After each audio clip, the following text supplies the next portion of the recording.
And one of the players during Sarver's tenure joins us now, our colleague Vince Carter. Vince, in the 2010-2011 season, you were traded mid-season from the Magic to the Suns. Robert Sarver was in his 7th season as owner. When you read this article today, what memories stood out to you from your short time playing with the Suns?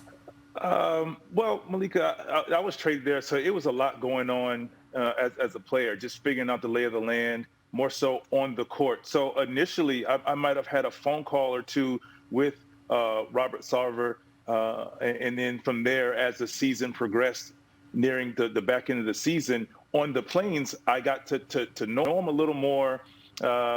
Just by us playing cards and having fun on the court. So, I'm sorry, on the plane and go on the road. So I didn't really have a lot of conversations with him. I know he's a fiery guy. He loves to win. He wants to win.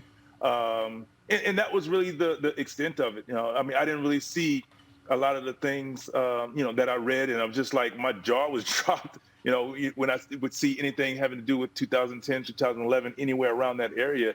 I just tried to think back on, did I see any of that? And for me personally, and I wish I had more. It's just I was going through the trade and just trying to figure things out for myself as well. Yeah, clearly there was so much kind of going on for you personally in that time. There is so much that goes into being traded. Do you recall any instances in which you had specific interactions in person with Robert Sarver? Not really. I read a couple of pieces in there about him laughing and joking, making jokes in the room. Yes, he did that, and you laugh and joke, and if you didn't feel it was offensive, you just took it as it was and kept it moving. So I never had any instances of racism or just a racist act or anything. My good friend Corliss Williamson, just reading about his situation or anything, I didn't. I can honestly say I didn't see him that often. He would walk through, speak. We were just getting to know each other because I got there late. So the guys that he knew, he had more conversation with and laughed and joked a little more. But reading it now, I'm just still in awe. So the one thing that stuck out to me from Baxter's reporting was when one person said, if someone looks into the Suns organization, they're going to have a lot of things to find, number one, and that a lot of folks seem to not be surprised, only surprised that this hasn't come out sooner. Was that your impression as someone who's been there, has been around? Well, for sure. You wonder, 17 years, how does this kind of fly under the radar, for one? You mentioned that, and I said the same thing. I'm like, yeah, right. How does that happen? The only instances that I know that I've heard and kind of experienced is as a player coming back.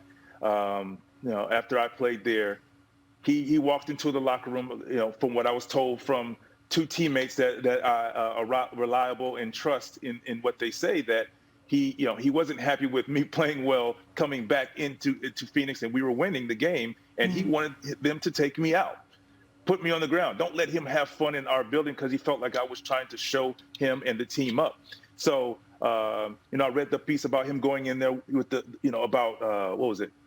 Offense, about rebounding or whatever the case may be, coming locker room. I've heard that before, and I experienced that, hearing from the players. So, that doesn't surprise me. Like I said before, he's a fiery guy. He wants to win, and you can see that. There's the other instance, if you remember back in the lockout time, we read the report or heard the report about he and LeBron James going at it verbally, just just for whatever reason it was. I don't remember, but I remember that happening, and I was like, yeah, I can see that happening, because he's a fiery guy. And he says what he wants when he wants to.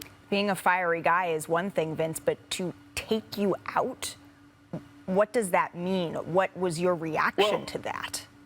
Obviously it was surprising. One thing he said, every time I scored the ball, looking at him. Of course, when you go back to your team, that old team, you want to score, you want to play well and show, hey, this is what I can do. Sure. And I guess he felt that I was trying to show him up, or whatever the case may be. I don't know. And when it was told to me, I was just like, wow.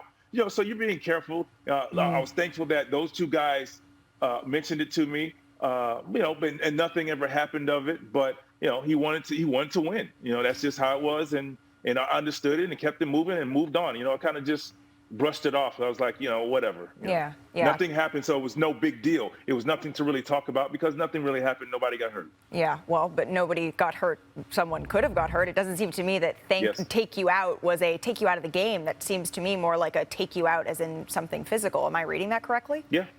No, you're right. He was just, send a message. Don't let him have fun in our building. Wow. Thank you so much for sharing that with us, Vince.